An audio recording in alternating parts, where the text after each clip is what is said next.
Strašno je bitno kad dva čovjeka sjednu u brod, bio to dvojac, četverac, osmerac, svejedno. Bitno je da ti ljudi skupa dišu, što se kaže. Šta je prerano ušao? Da. Stanete se tu, u jednu poziciju. Malo kreativno, ja. Ajmo članu.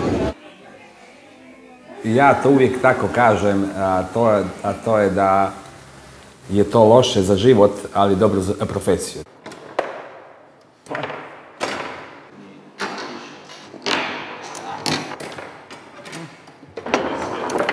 Puno je lakše, znači, kad dijeliš stvari, i pozitivne i negativne, ne?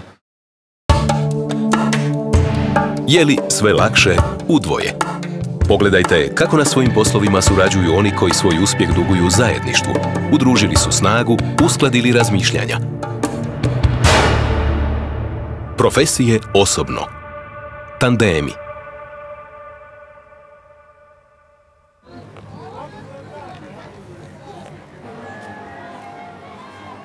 Pa recimo veslanje je sport gdje se kreće relativno kasno, mora znači 7. razred osnovne škole je idealno za počet se baviti s tim. Može godinu dana prije, poslije, ali tu negdje 7. osnovne, tako da s obzirom na ove druge sportove mi kasno relativno počinjemo. Isto tako i vrhunski rezultati isto relativno kasno dolaze. Znači prvih par godina praktički prođu kroz nekakvu igru, kroz nekakvo druženje, tako da nisi zakinut što se tiče toga ni škole, ni ovih mladenačkih druženja. I onda pravi ti rezultati tek dolaze kasnije kad dođeš uzrast, recimo fakultet i nakon toga, jer veslači dosta kasno počnu, što sam rekao, ali isto tako dugo i traju. Do 40. praktički godine možeš biti u svjetskom vrhu, tako da ti rezultati kad dođu već ima dovoljno vremena za jedno i za drugo. Ja ću stati, Ana, ako nešto ne bude okej. Dobro, vi mi dajte znak za Petru. Petru. Teško je naći osobu koju ćeš podnositi, da tako velim.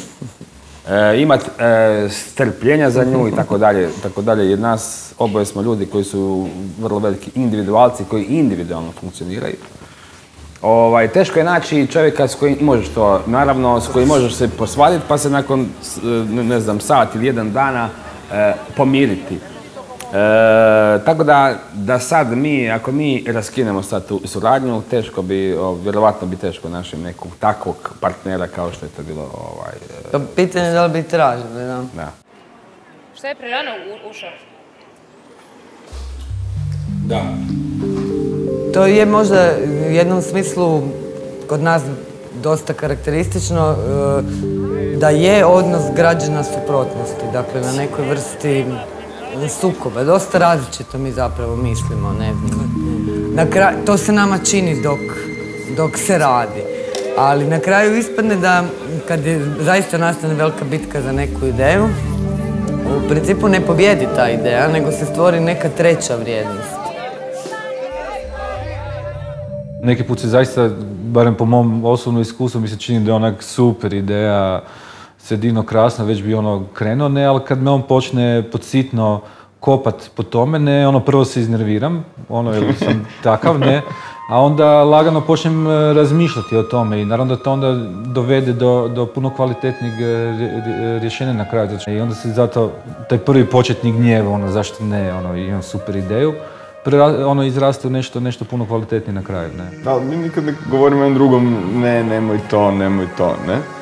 Jer, mislim, u krajnjoj liniji, ako baš nešto užasno hoće napraviti i možda se ja mislim da to baš nije najfantastičnije na svijetu, ali ako on baš nešto užasno želi napraviti, pa ko sam ja da sad govorim ne.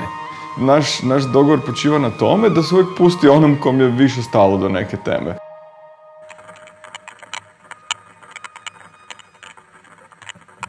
Kad smo se počeli baviti svjesna, kad smo sa roditeljima živjeli, uvijek smo imali samo podršku što se tiče sporta ovoga našega i veslanja, tako da što se toga tiče, oni su nas u svakom slučaju uvijek samo gurali naprijed da se bavimo s tim s čim želimo, a isto tako i sa našim familijama od strane supruga nema nikakvog problema što se toga tiče i one nas isto pomažu. Mi smo u principu, zanimljivo, mi smo oženjeni za 2 sestre, tako da s te strane još jedna ekstra veza između nas dvojice. Normalno, ista stvar, i mene supruga potpuno podržava, normalno, Ja sam se bavio sa veslanjem prije što smo se upoznali i znala je prije braka kako će to prilike izgledati, bar u ovom dijelu dok još karijera traje. Tako da što se tiče toga uvijek imamo samo podršku i to je u principu i jedino način na kojeg možeš ovako u jednom teškom sportu funkcionirati.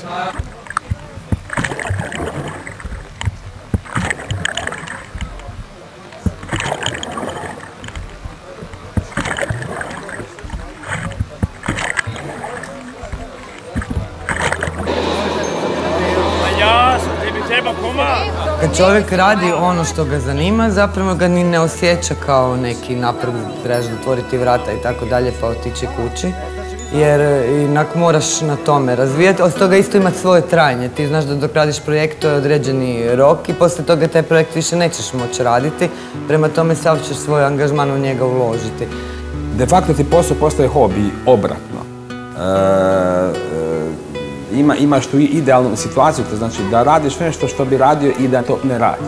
To znači da je u jednoj idealnoj situaciji što se tiče vremena i posao nema stvarno tih granica od 8 do 4, što mislim da je kontraproduktivno za posao, ali i za slobodno vrijeme.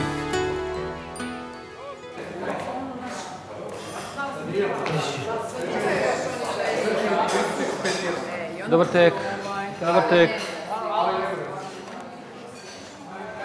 Partner u životu služi da te nadopunjuje, ne? Moraju biti neke temeljne stvari, naravno, kojih se moramo slagati. Ne mora biti nekih tih temeljnih razmimoilaženja o životu i smislu.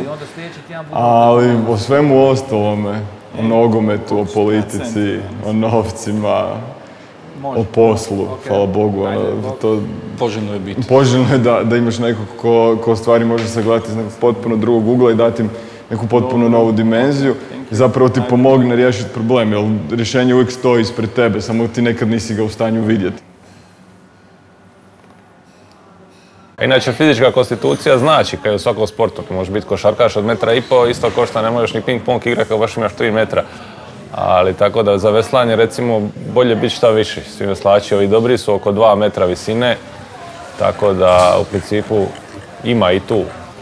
Moraš i tu biti nekako u nekakvim gabaritima da bi išao neke vrhunske rezultate kasnije. Cijela godina se trenira, znači nema sezona van sezone, mi treniramo cijelu godinu. S tim da naravno kad su sezone, kad su regate, onda su ti treninzi malo drugčiji, intenzivniji nego u ovo zimsko doba, ali u principu 2 treninga dnevno, po 1-2-3 sata svaki trening oduzme 2 sata sigurno efektivnog rada plus ono malo prije i poslije. I trenira se u principu svi mi dosta paralelno sa treninzima i radimo i sve jer je sport amaterski, znači moramo uvijek nešto raditi sa strane da bi živjeli, tako da uvijek napraviš trening jedan ujutro pa na posao, pa onda drugi trening popodne i tako.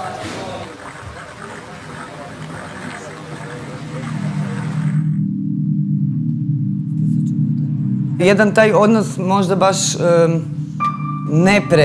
ne prevelike sklonosti kazalištu je i odredio moje bavljenje kazalištem, a i spojilo na neki način Bobu i mene jer je njegova sumnja isto nije bila baš tipična kad poznaješ neki krug ljudi koji su se upisali na kazališnu akademiju, koji se malo počnu romantizirati taj kazališni svijet. On je negdje imao drugi pristup i tu smo se na neki način pronašli, da baš ono što meni nije štimalo u kazalištu, kao se otvorila mogućnost da se radi drugačije, jel? Ovo što radimo je izlog, dakle, forma koju nikad nismo radili. Onda su ti izleti nepoznato i u te treća rješenja koje nisu ni moja ni njena, zapravo nešto što je izazov. Pa nas to na neki način zadovoljava i ispunjava. Mi se bavimo komunikacijom. Znači komunikacijom kroz sve vrste medija, bilo to televizija, bilo online komunikacija, bilo komunikacija na mjestu prodaje. Znači komuniciramo, rješavamo probleme pojedinih brendova, klijenata, komunikacijske probleme, na taj način pokušavamo stvoriti neko bolje okruženje i stvoriti neki odnos sa potrošačima. I naš posao između ostalog je da upravo to radimo, znači da ljudi naprave stvari za koje ni sami nisu bili svjesni ne su ih zapravo sposobni napraviti. I svako je kreativan, samo je pitanje do kojeg stupnja je ta kreativnost oslobođena, odnosno do kojeg stupnja se ta kreativnost treba. Mislim da nijedan posao nije nekreativan, ne? Zapravo zbog te fascinacije i kreativnošću se gubi fokus sa nečeg što zapravo hrani kreativnost, a to je istraživanje. Znači, nama se sve više produžava period u kojem se bavimo istraživanjem problema, a sve više smanjuje period u kojem se bavimo rješavanjem problema. Sinišina je struka, on je liječnik, znači medicina je struka, ja sam elektrotehnika, znači meni su tehnička pitanja bliža, tako da u principu ono šta god mene zanima sa medicinske strane, Siniša je prva točka koja je tu na udaru, a kad treba kompjuter nešto sredi, onda je... Kad je s druge strane, kad njemu treba nešto po tehničkim pitanjima, onda zove mene, tako da mislim da smo još i iste struke po tom civilnom zanimanju, mislim da bi to loše izgledalo ovako, mislim da se ovako super nadopunjujemo jer imamo, jedan i drugi imamo odgovore za veliko područje onoga što nam treba u životu. Lijepo polako uđete onak slično kak teta tu viri, na taj jedan mili način i stanete se tu u jednu poziciju i ispričate se kaj ste se derali. Kad smo došli mi tu raditi, prije, ne znam, godinu dana smo dobili taj izlog pa smo nešto malo započeli. Šta je to, čovjek? Mislim, šta mi to? Često potrebno, pa kakvog to ima smisla? Da ljudi gledaju na ulicu, pa čemu? Zašto da ljudi gledaju? Mislim, i tako dalje. To su stvari koje znaju biti. Dakle, suočite se sa nekim rizikom. To je na neki način izaziva strah, ali je i izazov. Taj izazov kad prevlada, onda to može biti dobro. Da, i onda još moraš uključiti druge ljude i garantirati im, jel? A oni od tebe očekuju s pravom, naravno, mogu ili ne moraju imati živaca za to. Da, ti još uvijek ne znaš šta, to je najteže. Jer to ipak je rad sa ljudima, jel?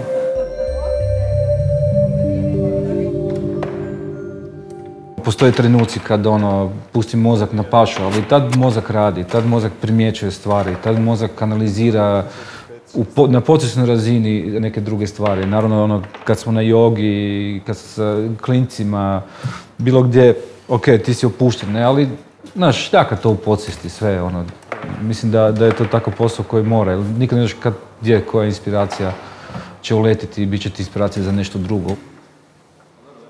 Nema tu radnog vremena, ne. Radno vrijeme je kad god imaš slobodnog prostora da razmišljaš o tome, ne. I, znaš, to je stvarno način života, to nije posao. I to nije, ja nemam hobi. Meni je posao i hobi i sve, ne. Što naročito oduševljava moju suprugu, ali... Selavi. Mirno smijet, pokušati sa smijelim zaista sa manjim tempom, znači start kvalitetan, odmah dugo smijet, dugi zaista neka traje, paziti na zahvat i nekako samo prolazi. Ima malo vitra u krmu, možda Možda najviše od svega ta volja upravo znači istrajnost da uspiješ sebe prisiliti da godinama izgrađuješ svoje tijelo i svoj karakter i svoju tehniku veslanja. Veslanje je jedan dosta specifičan sport, treba poprilično vremena da se uhvati pravi zaveslaj. Tako da nije onaj sport koji možeš preko dana se upisati i za 7 dana vidjeti neke rezultate da ćeš ti već nešto postići kao nekim drugim sportovima. Ovdje zbilja treba imati neku veliku viziju za ono što želiš napraviti pa da kreneš i da treniraš i da nakon dosta vremena tek počneš vidjeti prave rezultate. Ali kad to vidiš onda je taj osjećaj neponovljiv jer znaš da sve ono što si napravio da ima nekakvog smisla i da si izgradio i sebe i svoj karakter i da to ide nekakvim pravim putem.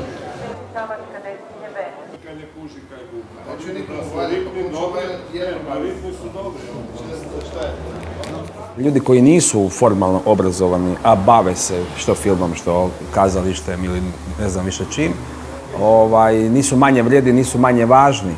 Naprosto njihov put može biti na neki način intrigantan i nama koji smo dakle formalno obrazovani.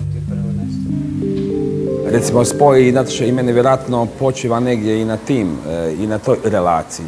Ali mislim da ljudi koji nisu iz ovog dakle, sustava formalnog uvijek donose nešto novo. Kako se derati? Kako se derati? Eto, i na koncu smo ušli unutra. Da je ona zaplakala s tom i poljubaca dala i onda vrijeme za drugog se Kaj je ovo rajka brijala, Empatija je jedan važan segment našeg posla. Ući u tuđe cipele, pogledat stvari iz tuđe perspektive. I nekad si naprosto otvoreniji za takve stvari, a nekad manje. A zapravo si svjestan koliko je to bitno da uspije posao koji radiš, da uspiješ funkcionirati unutar neke grupe ljudi, da svim tim ljudima bude bolje oko tebe, pa ti tebi na kraju. A nekad, ne znam, meni osobno je to nekad možda, nije da uvijek to mogu jednako dobro. Ovo je sport, nije ni sprinterski sport, nije ni sport tipa maratona, ali kombinacija jednog i drugog. To bi možda bilo neke najsličnije u atletici, recimo trčanja 1500 metara. Znači, moraš biti, nismo ni sprinteri, nismo ni maratonci, ali smo jedno i drugo. Znači, moraš sebe prisiliti na jednu poprilično fizičku bol, ali koja ne traje kratko, da pače 6 minuta, to je jako dugo, nekad ti se to čini kao cijela vječnost, pogotovo ako su trci, ako nisi vodeći, kad si vodeći u trci, onda ti je to sve ti to duplo lakše, ali ako recimo zaostaneš iza neke posade, onda ti to tih 6 minuta ti traje ko cijela godina i prisiliti sebe da recimo tih 6 minuta da odradiš na jednom nivou kad ti se i ruke i noge i leđa već nakon par stotina metara ti samo u principu ti miješna kiselina toliko navali na sve te dijelove da bi najrađe stao i legao i ne micao sljedeći sat vremena. Prisiliti se da u principu tu trku odradiš na tom nivou da je završiš, da probaš ili održati prvo mjesto ili stići one koji su ispred tebe ako jesu, i tako ponovo iz godine u godinu.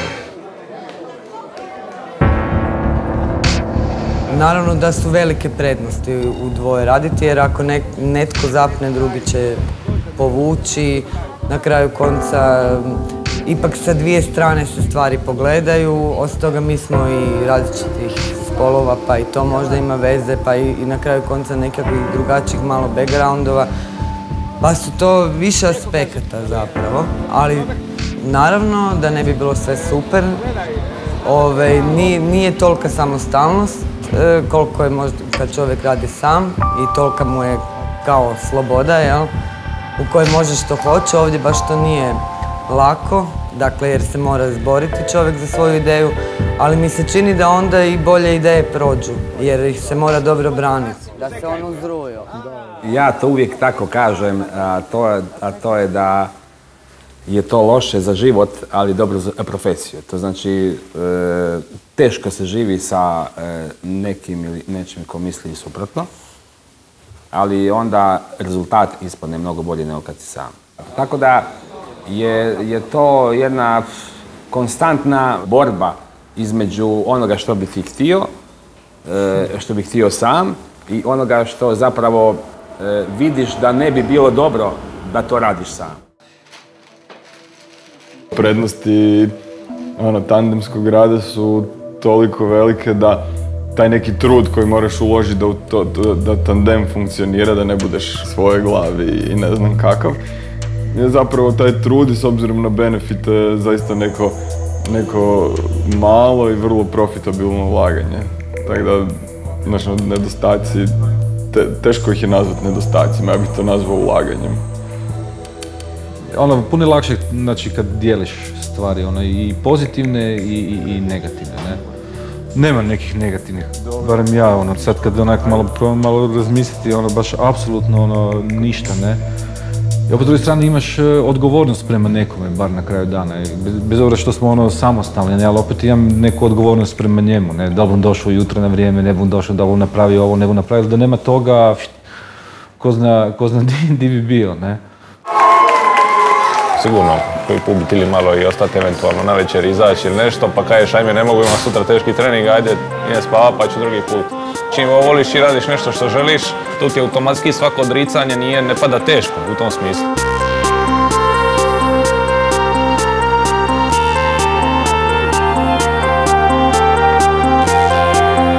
Stalno se ja nikšao, nisi ništa, tako da to nema uopće više to, ne obaziramo se. Ili ako ne znaju da kažu gospodin Breća Spilina. Tako da, što se tiče toga, ono je ko da smo blizanci jedni jajčani. Jedno jako dugo vrijeme je trebalo uopće da nas se javno percipira kao zajedno, što je bio moj problem, recimo, a onda i naravno posredno i Bobin. Jer naprosto ti nije jasno zašto se to ne može tako prihvatiti. Sad mi je jasno da je uglavnom stvar percepcije malo sporija od onoga što se zaista desi. I to je bio jedan većih problema meni, puno veći nego recimo loša kritika ili nešto slično. Jer nekad loša kritika može biti na kraju konca opravdana. Tome ne možemo suditi.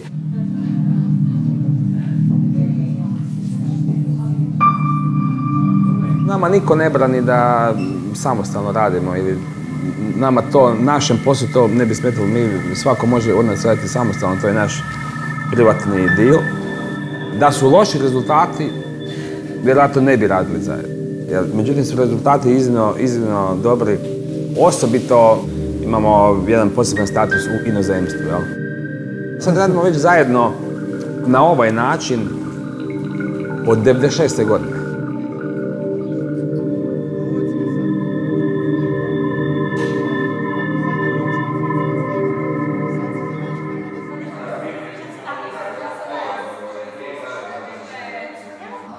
Pa mislim da je osnov svega da želiš nešto postići, napraviti, šta god.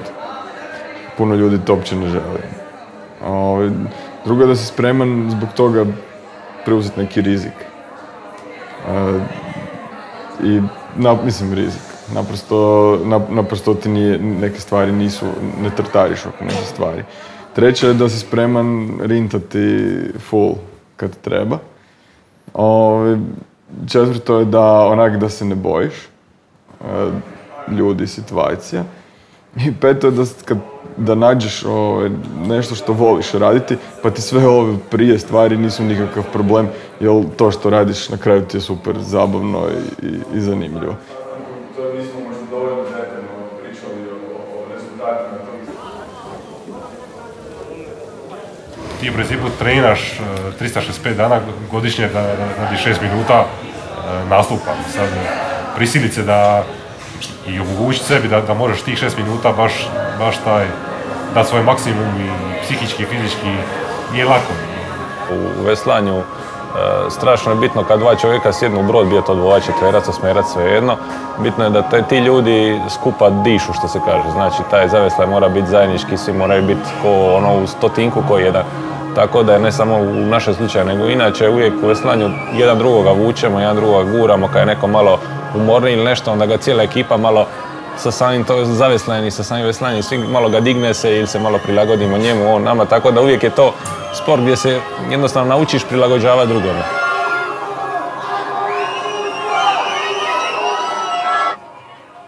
Svako zapravo od nas, bilo kojim poslom da se bavi, vjerojatno, pogotovo ako posao voli radi, to je ono najvažnije tu reći, radi na tome i na sebi i uči svoje struke i od drugih u njoj, tako da to je konstantan rad.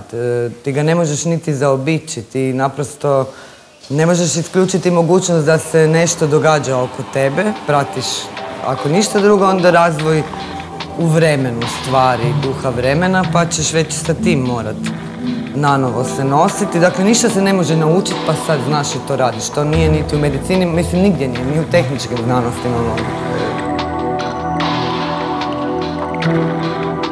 Naprosto, mi čak i, dakle, ne samo što se bavimo s kazalištem, nego u okviru njega radimo neko svoje specifično kazalište, tako nazvamo. I taj prostor koji smo izborili nas čini nekako zadovoljni i bez obzira na to kakva percepcija bila nečega što radimo, nekako unutar sebe, kad sjednem u izlog pa gledam čisto ulicu, pa kad vidim da tu publika sjedi i da može gledati isto kao ja, nekako to me ispunjava.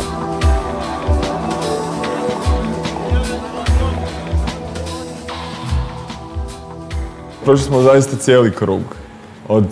Kad smo mi počinjali, kompjuteri su bili tek na samom početku. Taman smo bili ta generacija koja je se skidala sa manualnog i prelazila na digitalno. I kroz tih 15 godina napravili smo puni krug, postavili smo opet ploče na zidove u dvorane i kreda je nekako najinspirativniji i naš najdraži alat ponovo postao. Ono što je najvažnije, imamo zajednički planove. Mislim da sad o njima govoriti u detalje, mislim da trebalo bi još puno toga, ali smatramo da smo tek na početku i da ima još puno vrhova za osvojiti. Uvijek će neko trebati nekom nešto reći, a neko će bolje biti komunikator nego neki drugi, pa će pomagati ovima koji su slabiji u tome. I nekako, u kojoj će to formi biti, to niko ne zna. Postoji milion scenarija kako će se to dogoditi, ali zapravo niko nije siguran. Ono što sam ja siguran je da ćemo se mi na neki način i dalje time baviti, jer nas to zapravo jako veseli i zanima.